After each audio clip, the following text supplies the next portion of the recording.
Hello and welcome. I am glad you have found your way here tonight to the gilded, perfumed, and surprisingly squalid world of the Palace of Versailles. We are about to spend a day at the court of the Sun King, a journey that will peel back the mask of glamour to reveal a shocking reality. This story is designed simply for calm and for rest. There is no need to follow every word. Feel free to let your mind wander through the grand halls and to fall asleep whenever you are ready. Find your most comfortable position. Close your eyes and listen to the whispers of a world of breathtaking beauty and hidden filth.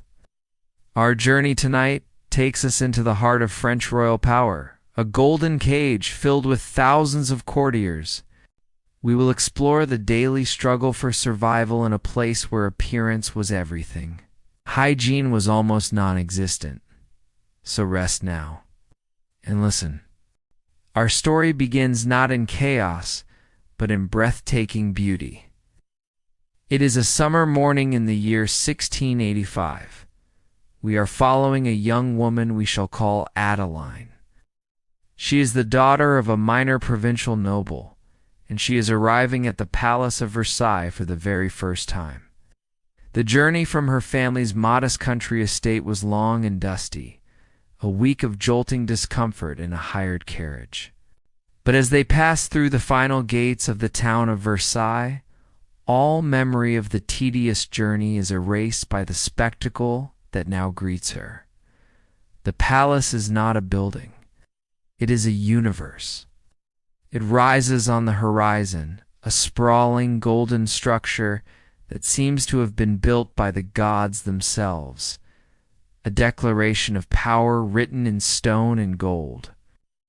The morning sun reflects off its countless windows, causing them to glitter like thousands of diamonds. Adeline, sitting in her carriage, is speechless, overwhelmed by the sheer scale and majesty of the place. This is the center of the world, the home of the Sun King, Louis XIV. As she draws closer, she sees the gardens. These are not mere gardens, but a masterpiece of geometric design and control over nature. There are perfectly manicured flower beds, fountains casting water in graceful arcs, and statues of Greek gods and goddesses gazing on silently.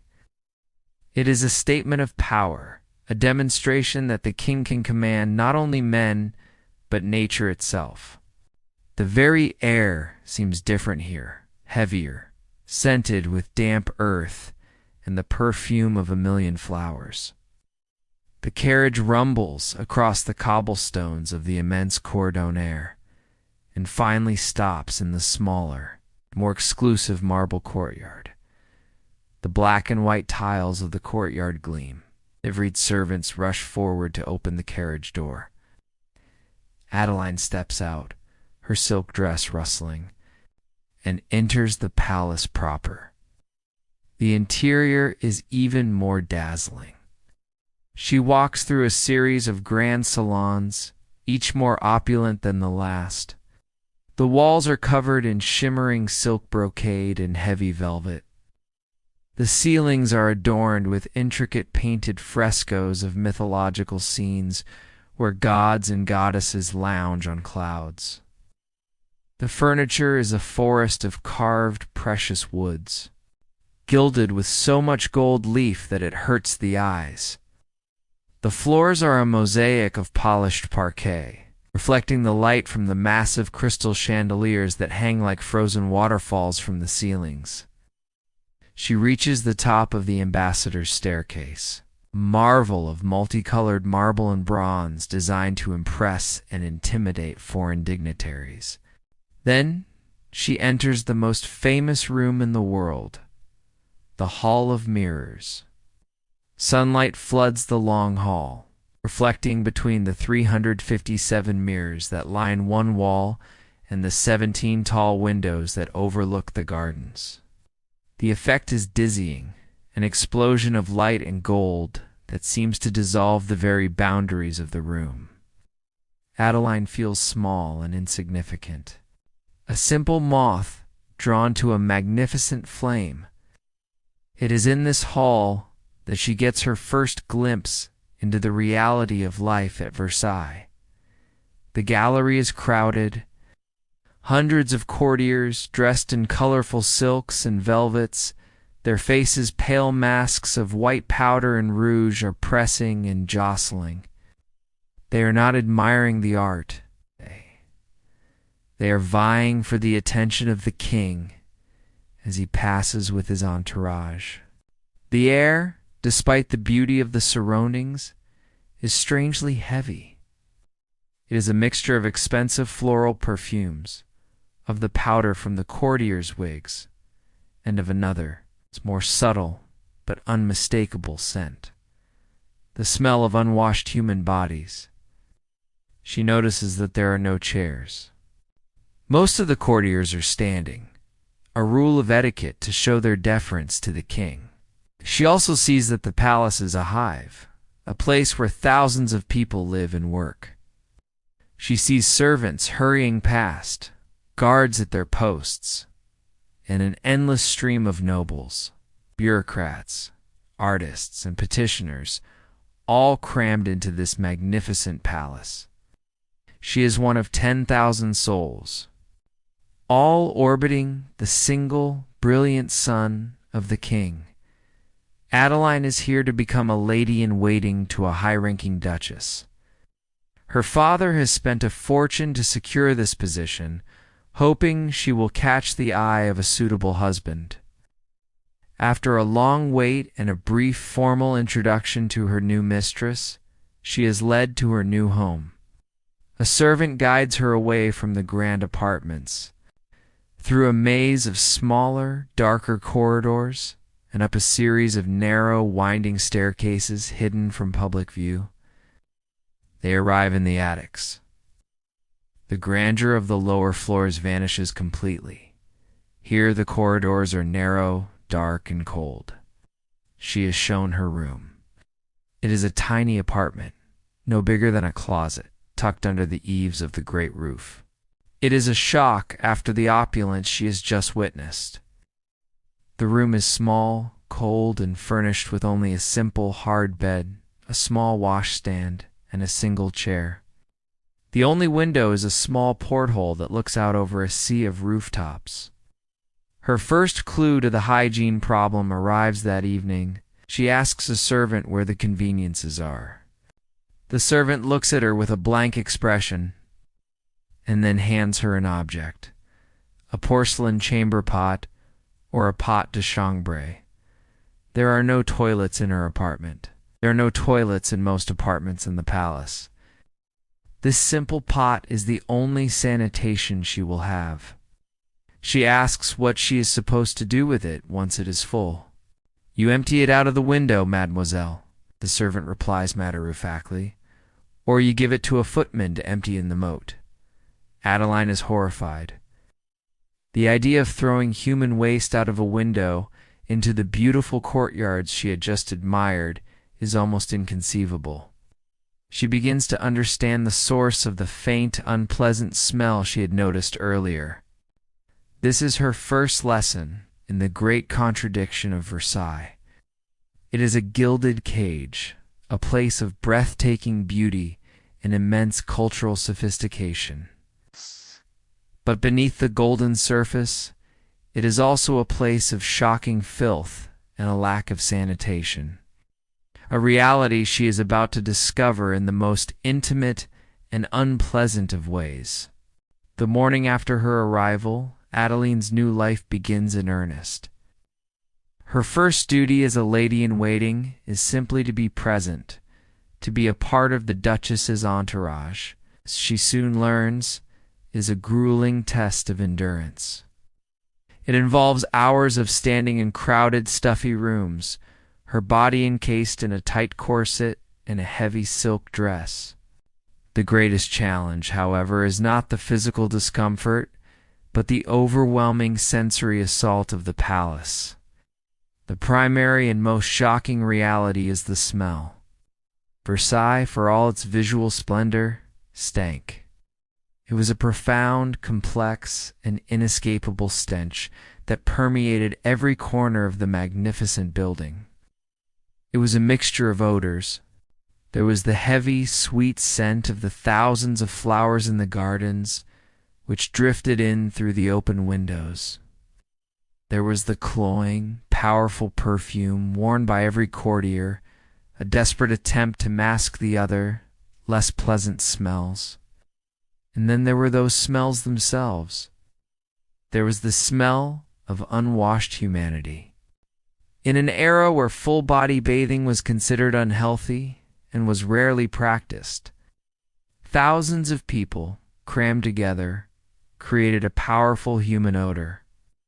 This was mixed with the smell of stale food waste, which was often simply thrown into the courtyards, and the ever-present foul miasma of human and animal excrement that rose from the moats and the uncleaned corners of the palace. Adeline learns that perfume is not a luxury here. It is a weapon, a necessary shield against the olfactory reality of the court. Ladies carry scented handkerchiefs, which they hold to their noses. The air is thick with the scent of lavender, rose, and musk, a fragrant cloud that does not eliminate the underlying stench. It simply competes with it, creating a nauseating and heady mixture. The palace is also a place of constant noise. The thick stone walls do little to muffle the sound of 10,000 people living their lives. There is the constant echo of footsteps on the marble floors, the rustle of 1,000 silk dresses, the murmur of endless conversations, gossip, and political intrigue. There is no quiet, no peace. The lack of sanitation is a constant, visible problem. While Adeline is horrified by her chamber pot, she soon learns that many courtiers do not even bother with such niceties. The long, grand corridors are lined with magnificent tapestries and curtains. Behind these, in the small alcoves and hidden staircases, the nobility would often relieve themselves without a second thought. The servants, whose job it was to clean up this mess, were engaged in an endless losing battle. The sheer volume of waste produced by so many people was simply overwhelming. Even the magnificent gardens were not immune. The carefully sculpted hedges and ornate grottos were often used as public latrines by the thousands of visitors. Soldiers and servants who thronged the palace grounds, Adeline's days fall into a strange rhythm. In the morning, she must attend the Duchess's levee, the formal dressing ceremony. It is a long, tedious ritual where she stands in attendance, a silent and decorative object, while the Duchess is powdered, painted, and dressed by her senior maids. Then she must follow her mistress through the labyrinthine corridors of the palace. As the Duchess pays her social calls, attends Mass in the royal chapel, or simply positions herself in a hallway where the king is likely to pass. It is a life of constant performance, of being always on display. The crowds are a constant presence. The great halls are a river of humanity, and one must learn to navigate the currents of rank and privilege. A duke will push past a baron without a word. A duchess will expect a lower-ranking lady to give way instantly. Adeline learns to be small, to be unobtrusive, to navigate this complex social world without causing offense. She also learns about the other inhabitants of the palace, the pests. The constant presence of discarded food and waste meant that Versailles was a paradise for rats, mice, and insects. It was not uncommon to see a rat scurrying along the wainscoting of a grand salon, or to find fleas in the heavy velvet curtains. This is the hidden reality of the gilded cage. Adeline lives in the most magnificent palace in the world, a place of unparalleled beauty and art. but she's also living in a place that is crowded, noisy, and profoundly unsanitary. The beautiful dream of Versailles is, up close, a much more complicated and much smellier reality. As Adeline becomes more accustomed to the daily rhythm of the court, she begins to understand the strange and complex rituals that govern the lives of the nobility. She learns that hygiene, as she understood it, did not exist here. It was replaced by an elaborate and theatrical performance of cleanliness, a concept that was almost entirely divorced from the reality of being clean. The most shocking discovery was the aristocracy's deep-seated suspicion of water. In the 17th and 18th centuries, it was a common medical belief that full-body bathing in hot water was dangerous. It was thought that water opened the pores of the skin, allowing diseases and foul vapors or miasmas to enter the body. As a result, a full bath with soap and water was a rare event, undertaken perhaps only a few times a year. The primary method of bathing for a wealthy noble was the changing of their linen, the undergarments, the fine white linen chemise for a lady or shirt for a gentleman, were believed to absorb the body's impurities and sweat. To be clean was to put on a fresh, brilliantly white linen shirt every day. The actual body underneath might go unwashed for weeks, but the visible linen was pristine, and this was what mattered. Adeline's mornings are now consumed by the Duchess's toilette, the formal, ritualized process of dressing and making up, which was often a semi-public event. The Duchess would sit at her ornate dressing table, while Adeline and other ladies-in-waiting attended to her. The process began not with washing, but with the application of powders and perfumes. The servant would rub the Duchess's body with a cloth soaked in scented alcohol or vinegar, a process called a dry bath. Then, a thick layer of perfumed powder, made from rice or wheat flour, would be puffed onto her skin to absorb sweat and mask odors. The air in the room would be thick with the cloying scent of rose, jasmine, and musk, a fragrant cloud designed to overwhelm any other unpleasant smells. Next came the cosmetics. The ideal of beauty at the time was a stark, almost unnaturally white complexion. To achieve this, ladies and gentlemen alike would apply a thick, white paste to their faces, necks, and chests. This makeup was often made with a highly toxic substance, white lead. It provided the desired porcelain look, but over time it would ruin the skin, cause hair loss, and lead to lead poisoning. Over this white base, bright circles of red rouge, often made from crushed cochineal beetles mixed with vinegar, were applied to the cheeks. It was not a subtle, natural look. It was a bold, theatrical mask, a statement of status that declared one did not have to work in the sun. Adeline would watch, mesmerized, as the Duchess's face was transformed from its natural, sallow state into the pale, doll-like ideal of the court. The final and most important part of the aristocratic look was the wig or peruke. These were massive, elaborate creations made from human or horse hair, heavily powdered with white starch. They were incredibly heavy, hot, and uncomfortable to wear. More disturbingly, they were almost never washed. These wigs became a haven for pests, most notably head lice. The courtiers all carried small ornate scratching sticks made of gold or ivory, which they would use to discreetly relieve the incessant itching on their scalps without disturbing their perfectly coiffed wigs. It was a common, accepted, and almost comical part of daily life at the most glamorous court in the world.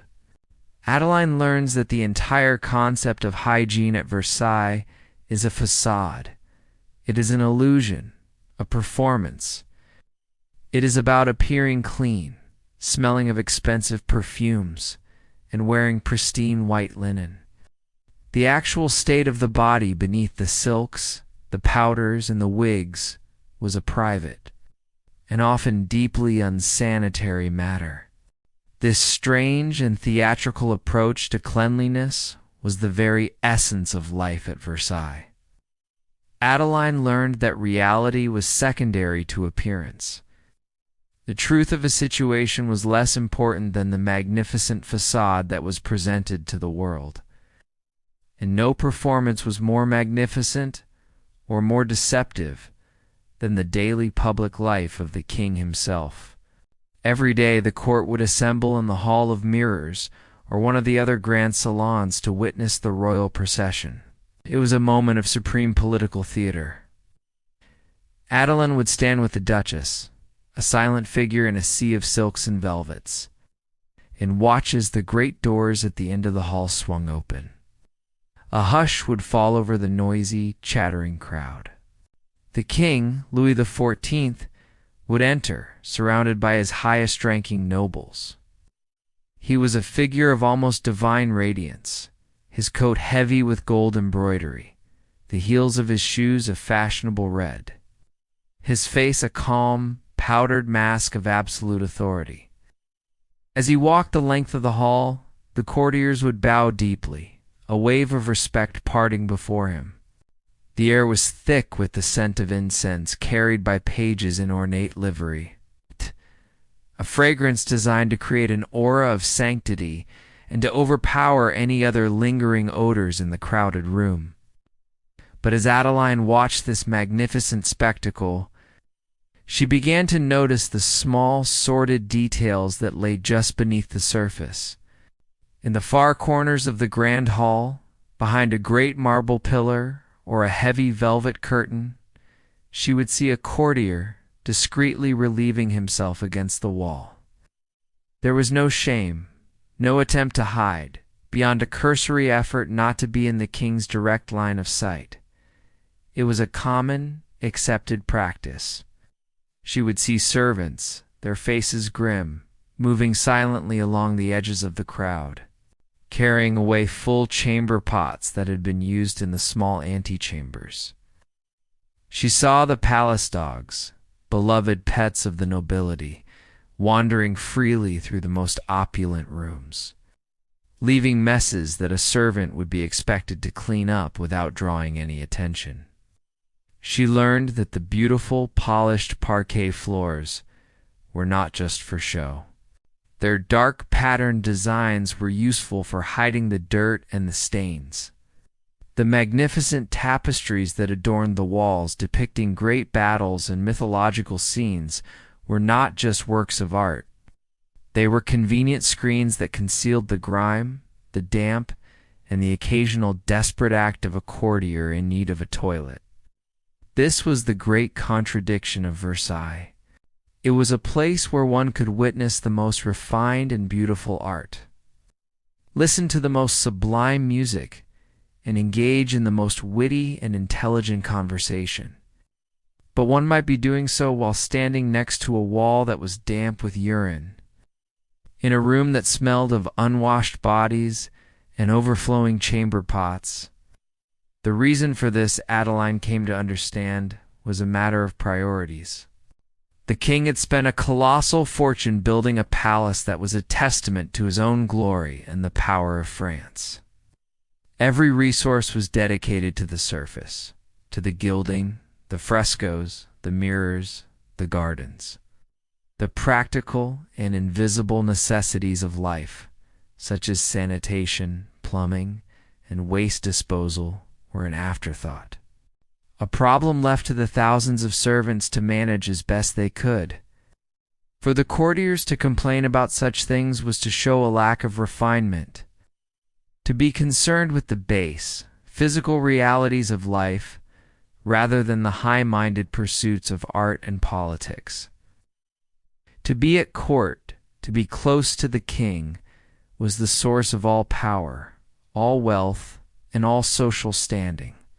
And if the price of that proximity was to live in a state of magnificent perfumed squalor, it was a price that everyone was willing to pay. That night, as Adeline finally retired to her tiny, cold attic room, the contrast was almost too much to bear. She had spent her day in rooms of unimaginable beauty, surrounded by the most powerful people in the world. But the memory that stayed with her was not the gleam of the gold or the sparkle of the chandeliers. It was the heavy, cloying smell of perfume and powder failing to mask something far more unpleasant. And the sight of a servant's boy, his face a mask of weary resignation, mopping up a mess in a dark, forgotten corner of the most glamorous place on earth. The gilded cage was also a filthy one. Having survived her initial shock, Adeline's life at court settles into a strange and bewildering routine. The first segment of her story was about the dazzling golden surface of Versailles. This next segment is about the dark, squalid, and often disgusting reality that festered just beneath it. This is the story of the unseen filth. The most profound and inescapable problem at Versailles was a simple one: the palace. For all its grandeur, had no effective way to deal with the waste produced by the 10,000 people who lived, worked, and visited there every day. There was no central plumbing, no functioning sewer system as we would know it. This single massive failing was the source of the hygiene nightmare. For a courtier like Adeline, the day was governed by the chamber pot. This simple porcelain vessel was her only toilet. The higher nobles might have pots made of silver, intricately decorated, but their function was the same. Every private act of sanitation had to be performed in one's own small apartment, and the resulting waste would remain in the room until a servant could be found to dispose of it. The task of emptying these thousands of chamber pots was a constant, foul, and dangerous job for the lowest-ranking servants. The official method was to carry the pots down the back staircases and empty them into designated cesspits in the courtyards. However, these pits were often full, poorly maintained, and located far from the attic rooms where most people lived. As a result, a much quicker and more common method was simply to toss the contents out of a window. A courtier would shout, "Gura, Lo, watch out for the water," a moment before emptying their pot into the courtyards or alleyways below. For anyone walking beneath, it was a constant, disgusting hazard. The beautiful courtyards, from a distance a marvel of architecture, were often slick with foul-smelling waste. But even the use of a chamber pot was a luxury of privacy that many did not bother with. The palace was a labyrinth of vast, interconnected rooms and long, grand corridors. If a nobleman or lady felt the call of nature while far from their own apartment, they would not make the long journey back. They would simply find a convenient semi-private space. The long, magnificent hallways were lined with heavy velvet curtains and priceless tapestries. Behind these, in the dark, unlit spaces, the stone floors were stained, and the air was thick with the smell of old urine. The grand fireplaces, when not in use during the summer, were also a common target. Even the ornate, secluded staircases were not safe. Adeline quickly learned to walk through the palace with her head down, carefully watching where she stepped. This practice was a result of the palace's design and the prevailing attitudes of the time. The building was designed for public spectacle, not private comfort. And the aristocracy, for all their refined manners and elegant speech, had a surprisingly casual attitude towards bodily functions. It was a reality of life that was simply accepted. Adeline witnesses this firsthand one afternoon. While walking through a less crowded gallery, she sees a well-dressed duke, a man she had seen speaking with the king himself, calmly turn his back, lift his fine silk coat, and relieve himself against a priceless tapestry depicting the triumphs of Hercules. The act is performed with a casual indifference that she finds more shocking than the act itself. This lack of sanitation extended to the disposal of all waste. There were no organized systems for garbage collection. The remains of the day's lavish feast bones, scraps of food, and other refuse were often simply thrown out of the kitchen windows into a courtyard, where they would accumulate in stinking piles. These piles of waste, combined with the human excrement, made the palace a paradise for vermin.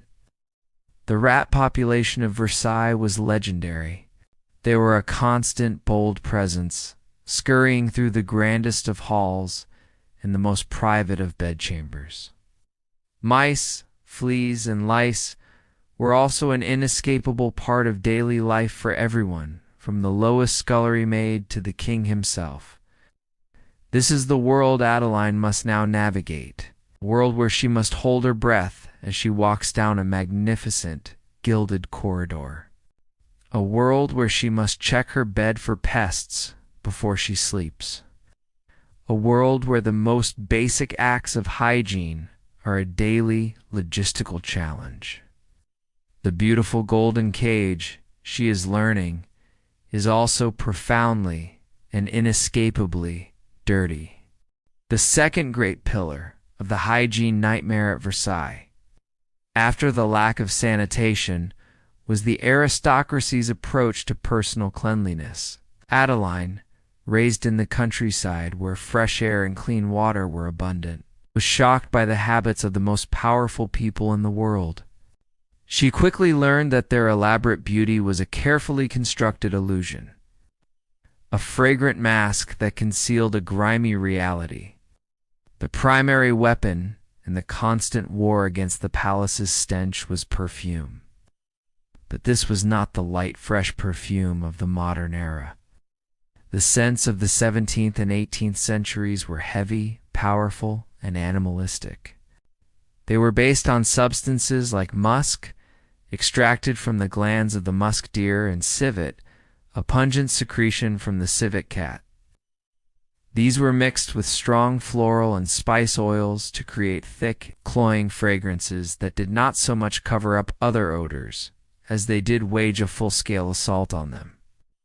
Every courtier was drenched in these powerful scents. Perfume was applied to their skin, their hair, their wigs, and their clothing. Scented powders were puffed into every fold of their elaborate garments. Small perfumed sachets were often sewn into the linings of their coats and dresses. The goal was to create a personal cloud of fragrance, fragrant armor that would protect them from the foul miasmas of the palace. The result was that the grand halls of Versailles, already smelling of waste and unwashed bodies, were also filled with a thick, almost suffocating cloud of 1,000 competing perfumes. Oral hygiene was another shocking aspect of daily life. While rudimentary toothbrushes made of horsehair existed, they were not common. Most courtiers would simply rub their teeth and gums with a cloth, sometimes dipped in a mixture of salt or soot. As a result, dental decay was rampant. Many of the beautiful, smiling ladies and gentlemen of the court had blackened, rotting teeth and perpetually bad breath. To combat this, they would constantly chew on scented pastilles made of aniseed, cloves, or other strong spices. It was a temporary and largely ineffective solution. Adeline often found herself in conversations with high-ranking nobles, whose breath was a powerful and unpleasant mixture of sweet perfume, spicy lozenges, and the underlying smell of decay. It was another part of the performance. As long as one's breath smelled of expensive spices, the state of the teeth beneath was a private matter. The concept of laundry was also vastly different. The heavy, ornate outer garments, the silk dresses and velvet coats, were incredibly expensive and difficult to clean. Oh. They would be aired out, brushed, and perfumed to keep them smelling acceptable, but the same garment could be worn for months, accumulating a patina of sweat, dirt, and spilled food. The focus of cleanliness was entirely on the linen that was worn next to the skin. A clean white linen shirt or chemise was the true mark of a gentleman or lady.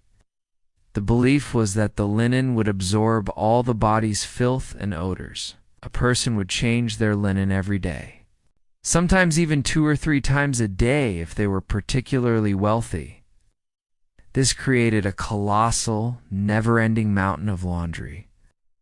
The actual washing of these thousands of linen items did not happen in the palace itself.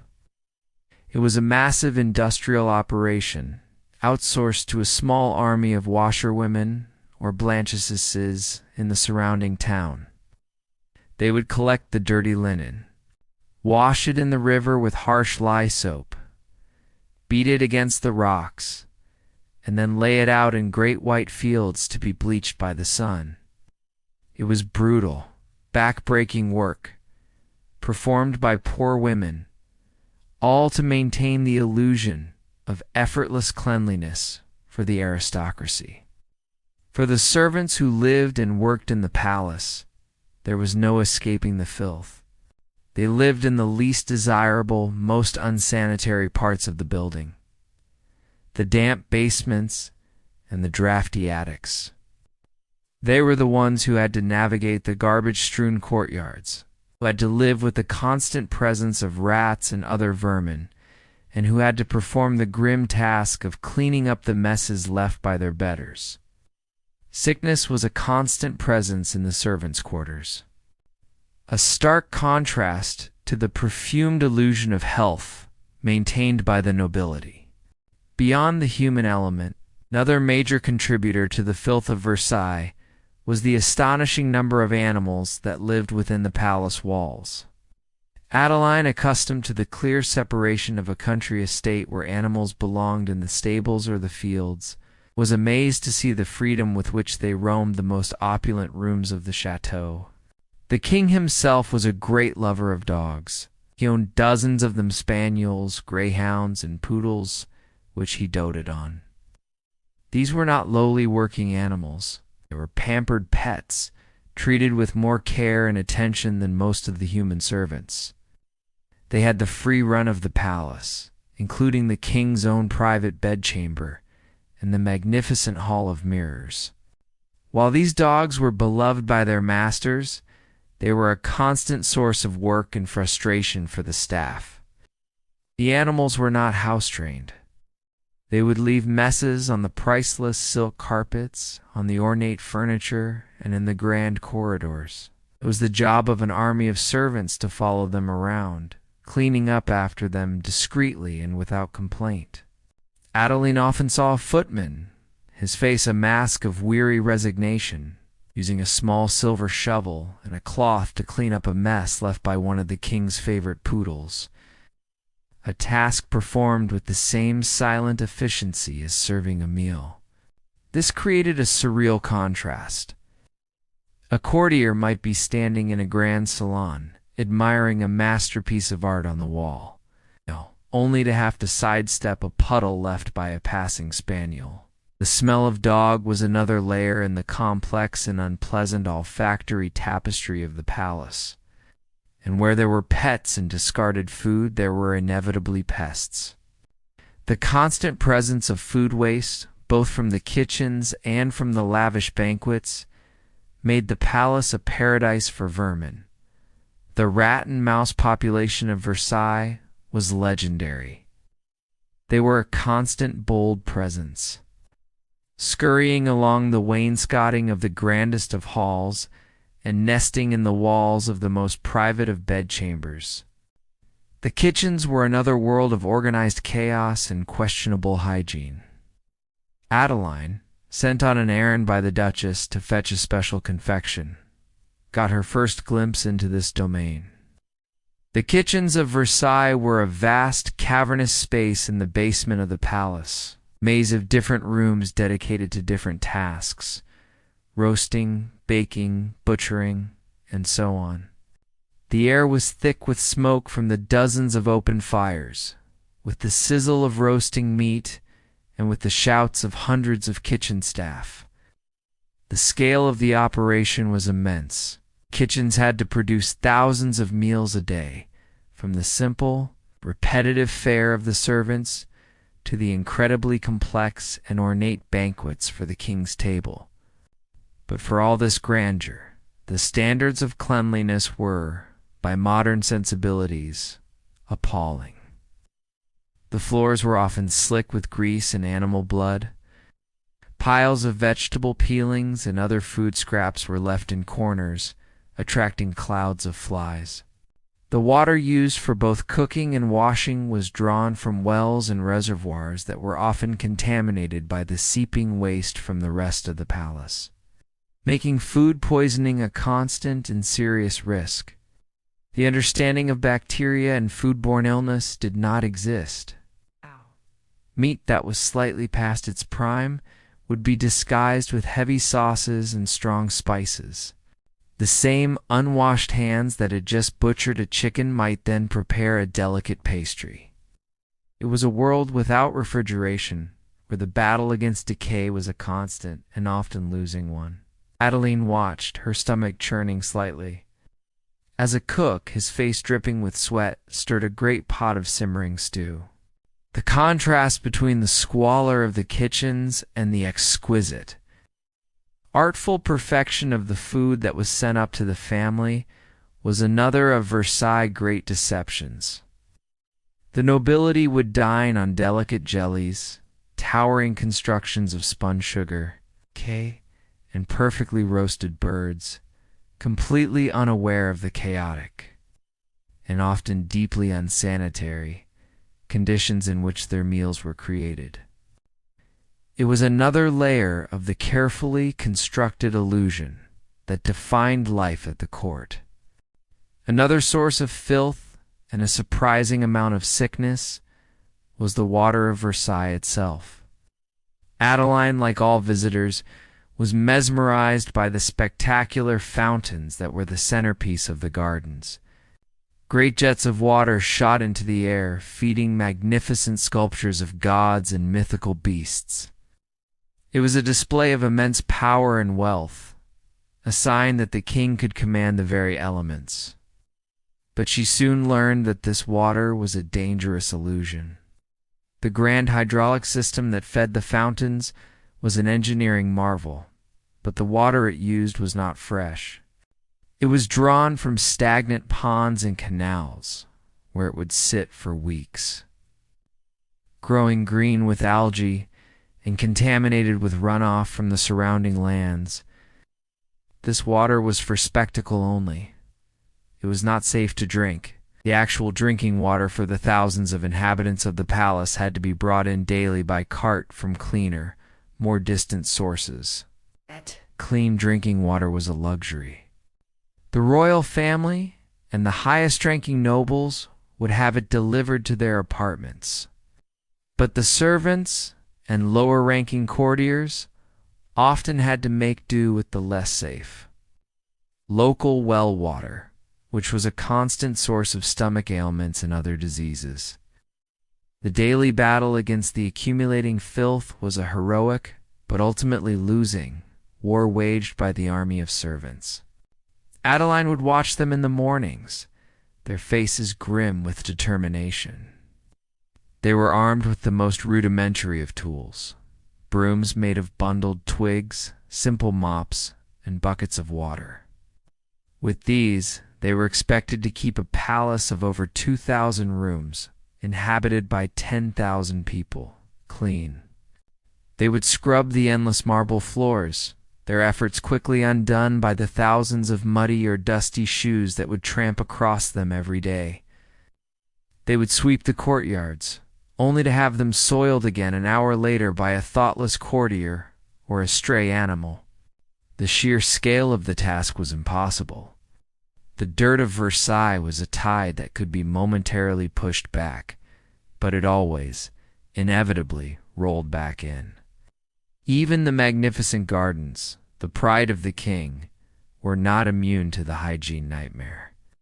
During the grand parties and promenades that the king loved to host, thousands of courtiers would be in the gardens for hours on end. With no public toilets available, the beautifully sculpted hedges, the ornate hidden grottos, and the dark secluded groves of trees became the unofficial latrines for the entire court. A nobleman, in the middle of a witty conversation, might discreetly step behind a marble statue for a moment. A lady might use the cover of an ornamental hedge. The gardeners of Versailles were engaged in a constant and disgusting battle, cleaning the human waste from the most beautiful and celebrated garden in the world every single morning. This was the complete picture of the unseen filth of Versailles, the reality that Adeline now had to navigate every day. The palace was a place of breathtaking beauty, a golden stage for the performance of power and elegance. But the backstage area, the hidden corners, and even the very air itself were a testament to a world that was crowded, unsanitary, and profoundly dirty. The gilded cage was also a filthy one, and the challenge for its inhabitants was to maintain the illusion of effortless perfection while living in the midst of a beautiful, perfumed slum. Having established the shocking reality of the palace's filth, we now turn to the strange and elaborate rituals the aristocracy used to maintain their illusion of cleanliness. For Adeline and for the entire court, this was a world governed not by hygiene, but by a complex performance of purity. It was a world where looking clean and smelling clean were far more important than actually being clean. The most fundamental aspect of this was the court's deep-seated suspicion of water. In the 17th and 18th centuries, the prevailing medical theory was that water, especially hot water, was dangerous. It was believed to open the pores of the skin, allowing diseases and foul vapors or miasmas to enter the body. As a result, a full bath with soap and water was an extremely rare event. Undertaken perhaps only a few times a year, often on a doctor's orders. The primary method of bathing for a wealthy noble was the changing of their linen. The fine white linen shirt for a gentleman, or chemise for a lady, worn next to the skin was believed to have absorbent properties. It was thought that this linen would draw out the body's impurities and sweat overnight. To be clean, therefore, was simply to put on a fresh, brilliantly white linen shirt every morning. The actual body underneath might go unwashed for weeks, but the visible linen at the collar and cuffs was pristine. And this was what mattered in the world of appearances. Adeline's mornings are now consumed by assisting the Duchess with her toilette, the formal, ritualized process of dressing and making up, which was often a semi-public event. The Duchess would sit at her ornate dressing table, a vision of silk and lace, while her senior maids, assisted by Adeline, performed the complex ceremony. The process began not with washing, but with the application of powders and perfumes. A servant would perform a dry bath on the Duchess, rubbing her skin with a cloth soaked in scented alcohol or vinegar. Then, a thick layer of perfumed powder, made from rice or wheat flour, would be puffed onto her skin, especially in the armpits and other areas prone to sweating. This was meant to absorb moisture and mask odors throughout the day. The air in the bedchamber would be thick with the cloying scent of rose, jasmine, and musk, a fragrant cloud designed to overwhelm any other unpleasant smells. Next came the application of cosmetics. The ideal of beauty at the time was a stark, almost unnaturally white complexion, a sign that one did not have to perform manual labor in the sun. To achieve this, ladies and gentlemen alike would apply a thick white paste to their faces, necks, and chests. This makeup, known as ceruse, was often made with a highly toxic substance, white lead. It provided the desired porcelain look, but over time it would ruin the skin, cause hair to fall out, and lead to the slow, creeping effects of lead poisoning. Over this white base, bright circles of red rouge, often made from crushed cochineal beetles mixed with vinegar, were applied to the cheeks. It was not a subtle, natural look. It was a bold, theatrical mask, a statement of status and fashion. Adeline would watch, mesmerized, as the Duchess's face was transformed from its natural, sallow state into the pale, doll-like ideal of the court. The final and most important part of the aristocratic look was the wig, or peruke. These were massive, elaborate creations made from human or horsehair, heavily powdered with white or gray starch. They were incredibly heavy, hot, and uncomfortable to wear. More disturbingly, they were almost never washed, as the process would ruin them. These wigs became a haven for pests, most notably head lice. The incessant itching was a constant torment for the courtiers. To combat this, they all carried small ornate scratching sticks, made of gold, silver, or ivory. They would discreetly insert these scratchers under their wigs to relieve the itch, without disturbing their perfectly coiffed and powdered hair. It was a common, accepted, and almost comical part of daily life at the most glamorous court in the world. Adeline learns that the entire concept of hygiene at Versailles is a facade. It is an illusion, a performance. It is about appearing clean, smelling of expensive perfumes, and wearing pristine white linen. The actual state of the body beneath the silks, the powders, and the wigs was a private, and often deeply unsanitary matter. The elaborate performance of the toilette was not just a private matter. It was a key part of the social life of the court. A high-ranking lady like the Duchess would often receive visitors during this intimate ritual. Other nobles would come to sit in her bedchamber, exchanging gossip and political news, while the maids worked around them, applying the powders and arranging the hair of the mistress. This turned the act of getting ready into a public spectacle. For Adeline, it was a nerve-wracking experience. She had to perform her duties with precision and grace under the watchful, critical eyes of the Duchess's friends. A clumsy movement, a spilled container of powder, would not just be a simple mistake. It would be a public humiliation for both her and her mistress. This focus on the external, on the performance of being a noble, extended to every aspect of their lives. Table manners, for example, were incredibly complex and rigidly enforced.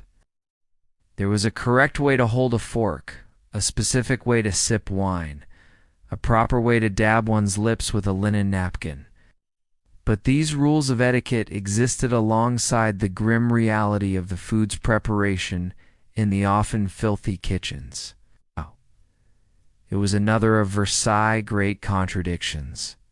A nobleman might be horrified by the social crime of using the wrong fork for the fish course, but be completely untroubled by the fact that the fish itself had been prepared in unsanitary conditions. The appearance of civility was far more important than the reality of cleanliness. Adeline also learned that the beautiful, ornate clothing of the aristocracy was a prison in itself. The heavy silk and velvet dresses were not only difficult to clean, but they were also incredibly cumbersome and restrictive. The corsets, which were a mandatory part of any noblewoman's attire, were particularly brutal. They were stiffened with whalebone and designed to create an unnaturally narrow waist, often leading to breathing difficulties, fainting spells, and even the deformation of internal organs over time. For men, the high-heeled shoes, the tight-fitting silk stockings, and the heavy, powdered wigs were equally uncomfortable. Their clothing was not designed for comfort or practicality, but for display. It was a uniform that signified their status, their wealth, and their complete separation from the world of physical labor. The servants, of course, had their own dress code. Eliza's simple dark woolen dress, starched white apron, and cap were a uniform of invisibility. It was designed to be functional, durable, and to clearly mark her as a member of the serving class. Her comfort was not a consideration in its design. This constant performance, this focus on the external facade, was the psychological engine of the court. It was a world where everyone was an actor, playing a part on a magnificent, gilded stage. Adeline learned to play her own small part, to be a quiet, efficient, and invisible presence. She learned to navigate the complex social rules, to say the right thing, to be in the right place at the right time. But she could never shake the feeling that this entire glittering world was an elaborate and deeply unsanitary illusion. The ultimate expression of this world of performance was the daily life of the king himself. Every moment of Louis XIV's day, from the moment he awoke to the moment he went to bed, was a public, highly ritualized ceremony. And it was the duty and obsession of every courtier to attend and participate in these events.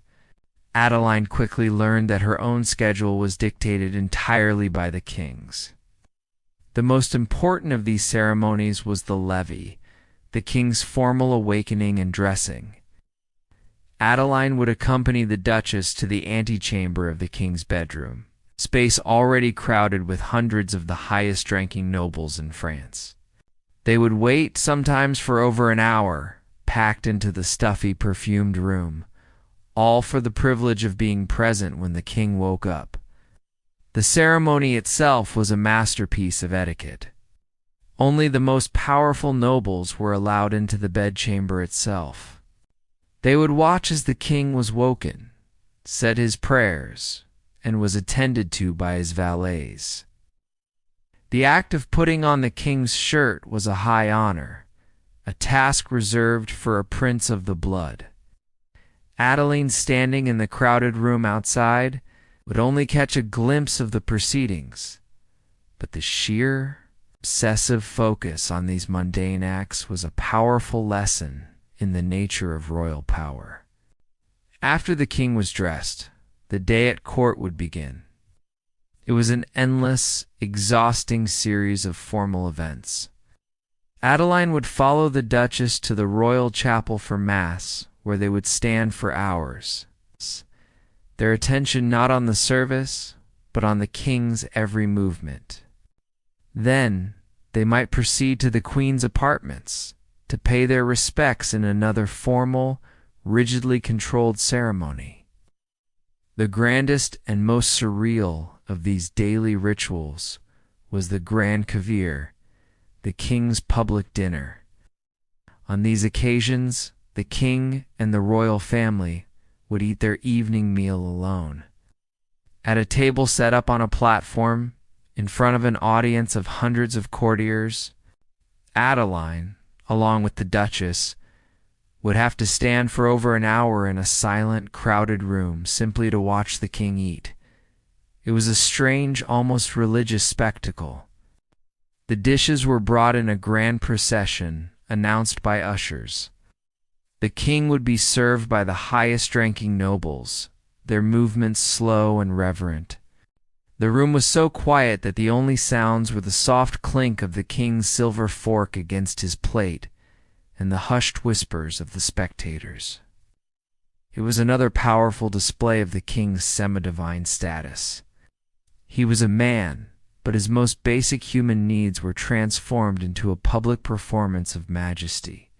For Adeline, these long, tedious days were a trial of physical and mental endurance. The endless standing, the heavy dresses, the tight corsets, the constant need to be aware of the complex rules of etiquette was a life of profound and constant stress. She was not a participant in this world. She was a spectator, a small decorative part of the great, living backdrop for the king's daily performance. She learned that to survive at Versailles was to master the art of the facade. It was to smile when you were bored, to appear serene when you were exhausted, and to douse yourself in perfume to hide the fact that the entire magnificent building was, in reality, profoundly dirty. It was an illusion, and every single person, from the king down to the lowest lady in waiting, was a willing participant in the beautiful, fragrant, and deeply unsanitary lie. The performance of court life extended even into the most private of spaces. Adeline learned of the ritual of the ruelle, which literally translates to little street, the space between a noblewoman's bed and the wall. It became the term for a reception held by a high-ranking lady in her own bedchamber, often while she was still in bed, propped up against a mountain of lace pillows. As a lady-in-waiting, Adeline would have to attend the Duchess during these intimate yet highly public gatherings. The Duchess's bedchamber would be filled with other nobles, both men and women, who would come to pay their respects, exchange gossip, and conduct political maneuvering. Da-da-da. It was a bizarre scene, a mixture of the formality of the court and the intimacy of the bedroom. Adeline's job was to be a silent presence, to fetch a cup of chocolate for a guest, or to adjust the Duchess's pillows. She was a witness to the most secret conversations, the most sensitive political intrigues. She learned, as all good servants did, to be deaf and blind, to be a ghost in the room, to never repeat a word of what she heard. To do so would mean instant dismissal and disgrace. The burden of maintaining the physical facade was a constant and exhausting part of Adeline's life. The heavy silk and velvet dresses were not just uncomfortable, they were a physical encumbrance. The wide panniers at the hips made it difficult to navigate the crowded corridors and doorways. The tight corset, which she had to wear for over 16 hours a day, made it difficult to breathe deeply, and she often felt lightheaded. The lead-based makeup, which she was also required to wear as a lady-in-waiting, was a slow-acting poison. After a few months at court, she began to notice that her own skin was becoming dry and irritated. She saw the older ladies of the court whose faces, when seen up close and without their thick mask of powder, were a roadmap of sores and blemishes caused by years of using the toxic cosmetics. It was a vicious cycle. The worse their skin became, the more makeup they had to apply to hide the damage. The entire world of Versailles was a triumph of appearance over reality. It was a place where one's rank and influence were displayed not just through titles, but through the richness of one's clothing, the size and complexity of one's wig, and the effortless grace with which one navigated the labyrinthine rules of etiquette. It was a full-time job, a performance that began at dawn and did not end until the last candle was extinguished. The segment of Adeline's day dedicated to this performance would finally end late at night. In the quiet intimacy of the Duchess's bedchamber, here the final and most private ritual took place. The couture, the formal undressing. Adeline would assist the senior maids in reversing the long and complex process of the morning. The heavy, powdered wig would be carefully lifted off, Us. revealing the Duchess's own, often thinning and lice-ridden hair beneath. The dozens of hooks and buttons of the heavy silk gown would be unfastened. Many layers of petticoats would be removed. And finally, the corset laces would be loosened, allowing the Duchess to take her first deep, unimpeded breath of the day, a quiet, shuddering sigh of relief. Then the thick mask of makeup would be wiped away with a cloth soaked in a cleansing milk, revealing the tired, pale, and unadorned face of the woman beneath. In these quiet, final moments of the day, the great lady of the court, the performer in the grand theater of Versailles, would disappear, replaced by a simple, weary human being. For Adeline, it was a profound and sobering sight. It was a reminder that this entire glittering world was an elaborate and deeply uncomfortable illusion, an illusion that was maintained day after day by a colossal effort of performance. Perfume and powder, all designed to conceal the simple and often squalid reality that lay just beneath the surface. The relentless theatrical performance of life at court, with its beautiful silks and fragrant perfumes, was a magnificent illusion designed to mask the palace's underlying filth. But no amount of powder, perfume, or royal pageantry could hide the grim consequences of the hygiene nightmare. The final and most brutal reality of Versailles was that it was a profoundly unhealthy place to live. Sickness and death were constant, unwelcome guests in the gilded halls. Adeline, having survived her first few months at court, began to notice the fragility of the lives around her. Behind the painted smiles and witty conversation, there was a constant low-level hum of illness. People were always suffering from something. A persistent cough, a stomach ailment, a recurring fever.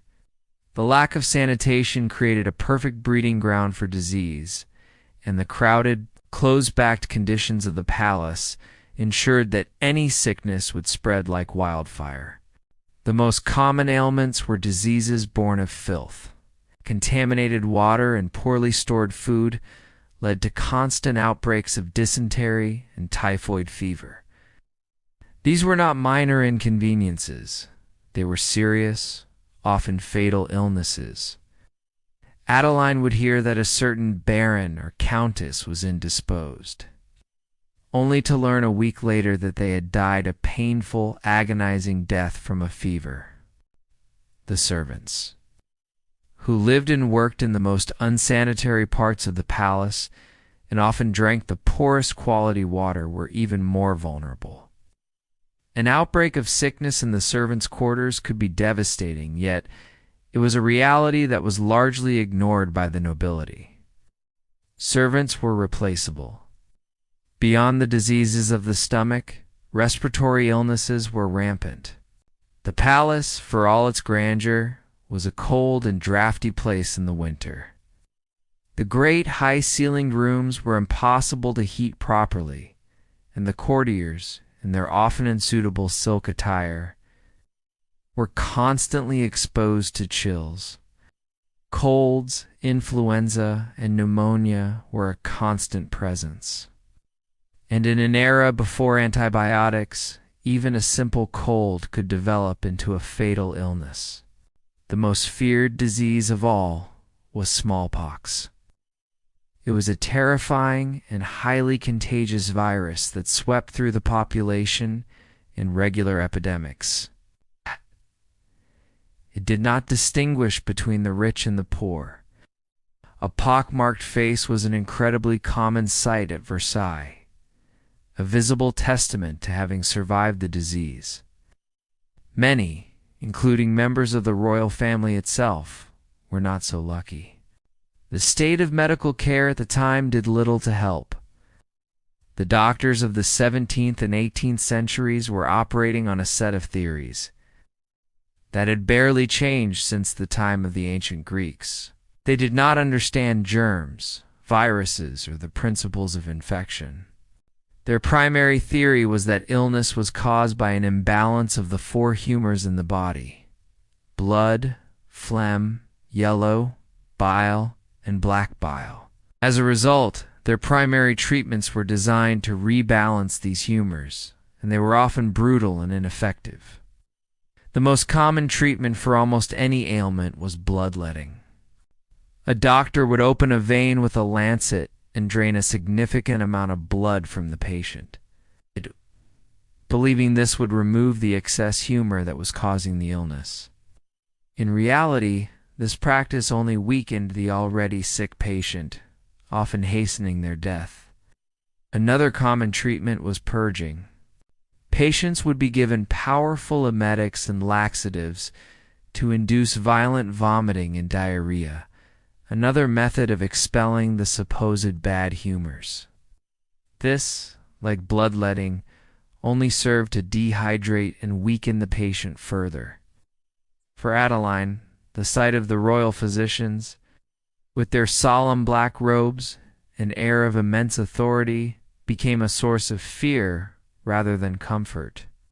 She knew that to fall sick at Versailles was to enter a terrifying lottery of survival.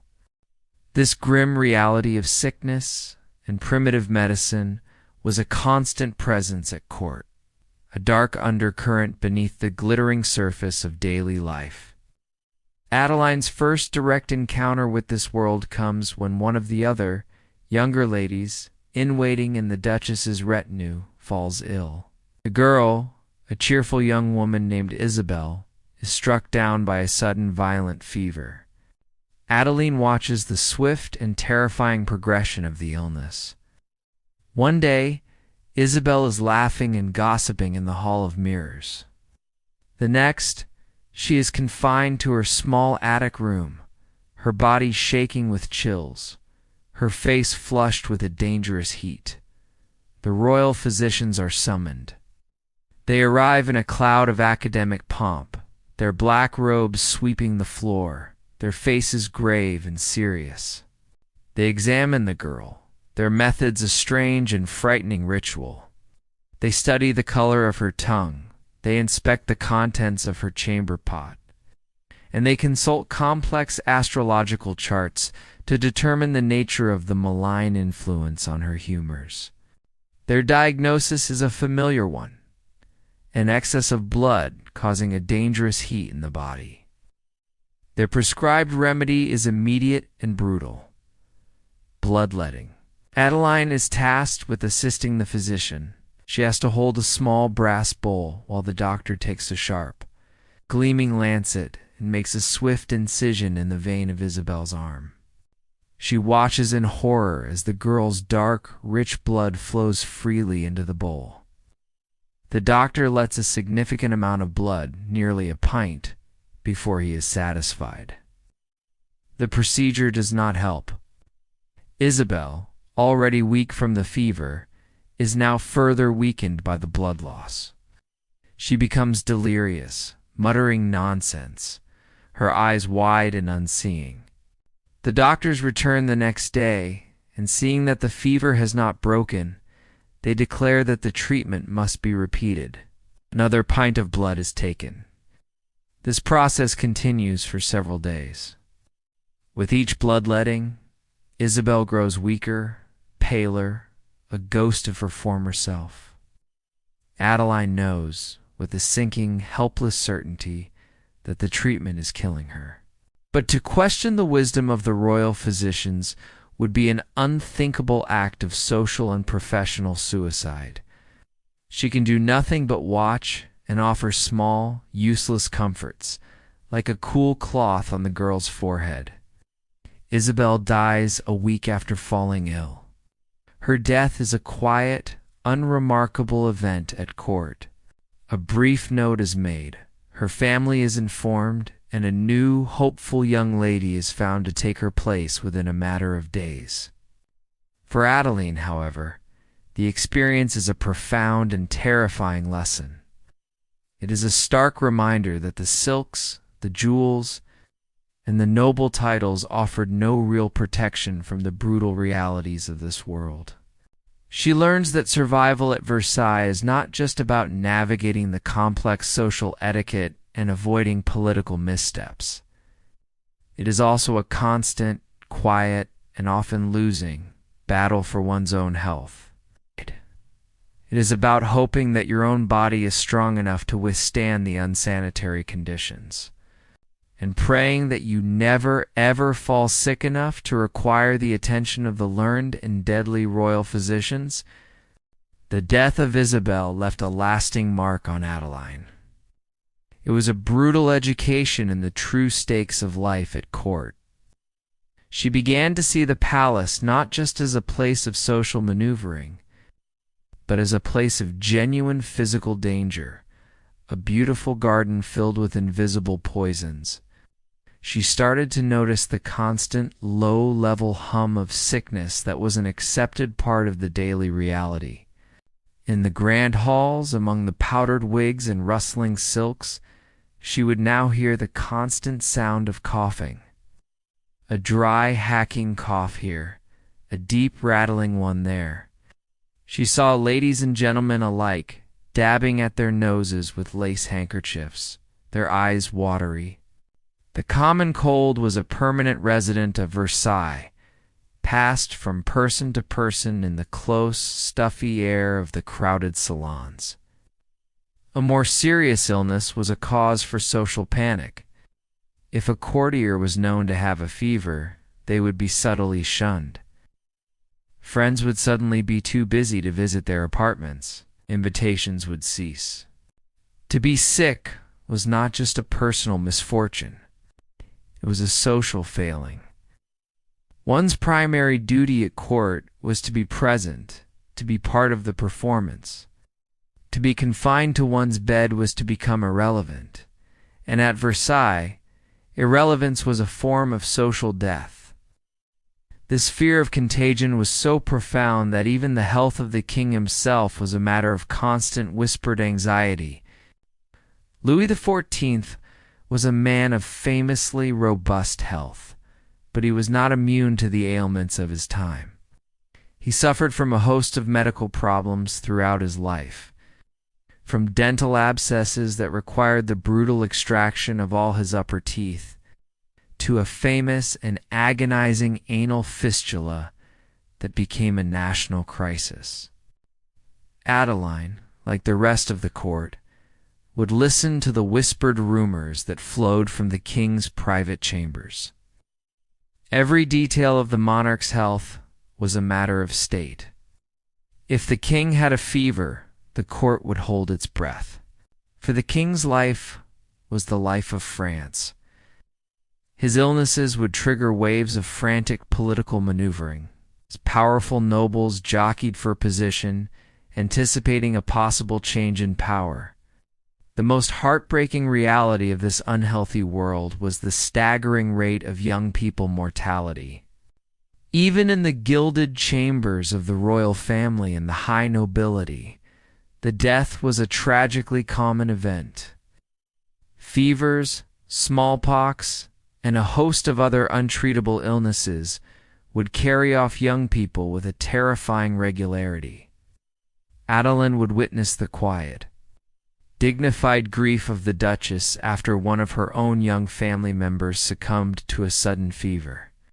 There was a formal period of mourning, but the court moved on with a speed that Adeline found chilling. The loss of a person was seen as a sad but inevitable part of God's plan. It was a grim reminder of the powerlessness of even the wealthiest and most powerful people in the face of disease. Sometimes the court would attempt to escape the sickness and the stench of Versailles by moving. The king had other, smaller palaces, like the Château de Marly or the Palace of Fontainebleau. In the hottest, most unhealthy months of the summer, the entire court, a traveling city of thousands of people, would pack up and move to one of these other residences. These journeys were presented as pleasure trips, a time for hunting and parties. But in reality, They were a form of sanitary flight. It was an attempt to escape the bad air and the accumulated filth of Versailles. However, the respite was always temporary. The court brought its habits and its lack of sanitation with them. Within a few weeks, the new location would become just as crowded, just as dirty, and just as unhealthy as the one they had left behind. Adeline began to feel as though she were living in a beautiful, elaborate trap. She was surrounded by the greatest art, the most refined culture, and the most powerful people in the world. But she was also living in a constant state of low-level fear. She feared saying the wrong thing, feared making a social misstep. But more than that, she now feared the air she breathed, the water she drank, and the simple, common cough of a person standing next to her in a crowded room. The first year of Adeline's life at court draws to a close. She has survived. She has learned the complex rules of etiquette, the art of the perfumed facade, and the grim reality of life in the gilded cage. She is no longer the naive country girl who arrived full of wide-eyed wonder. Her gaze is now more cautious, her smile more practiced, her understanding of the world more cynical. She has learned that the breathtaking beauty of Versailles is a carefully constructed illusion, stage set for a magnificent and endless play. She has learned that behind the priceless tapestries, in the dark and forgotten corners of the grand salons, lies a world of filth and decay. She has seen firsthand how the lack of basic sanitation and the primitive state of medicine made this beautiful palace a place of constant low-level danger. She has learned that the lives of the courtiers were not ones of idle luxury, but of constant stressful performance.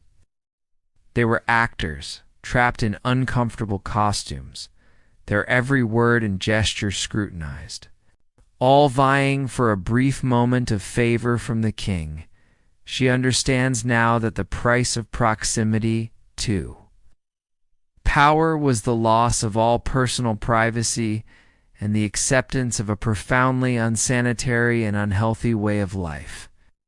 One evening, standing on a balcony overlooking the magnificent gardens, she watches as the last of the sunlight fades and the servants begin to light the hundreds of lanterns that will illuminate the night. The gardens are a place of perfect geometric beauty, a testament to the king's power to impose order on nature. But she knows that in the dark, secluded groves, servants are at this very moment cleaning up the refuse left by the courtiers during their afternoon promenade.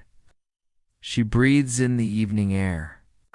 It is a familiar, complex perfume, the scent of a million flowers from the gardens, mixed with the faint, ever-present and unpleasant smell of the palace's overflowing cesspits and unwashed humanity. It is the signature scent of Versailles, the smell of beauty and filth, of grandeur and decay, all mixed together. She has survived her first year. She has not succumbed to a fever, nor has she made a fatal social error. She has learned the rules of the game. But as she turns from the balcony and heads back into the perfumed, stuffy, and crowded interior of the palace, a single, sobering thought remains.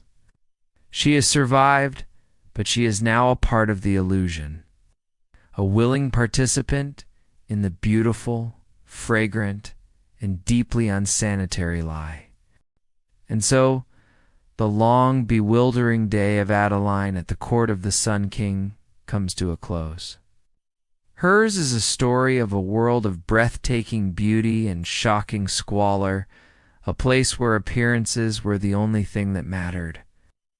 It is a story written not in the grand histories of kings and wars, but in the rustle of a silk dress, the cloying scent of perfume, and the quiet, desperate struggle for cleanliness in a world that did not value it. The great palace is now asleep, its gilded halls empty and silent. And now your journey for tonight can come to a peaceful close as well. There are no more social rituals to perform, no more crowded hallways to navigate. There is only the quiet of this moment. Let the story fade, and allow your mind to drift into a deep and well-deserved rest. Sleep well,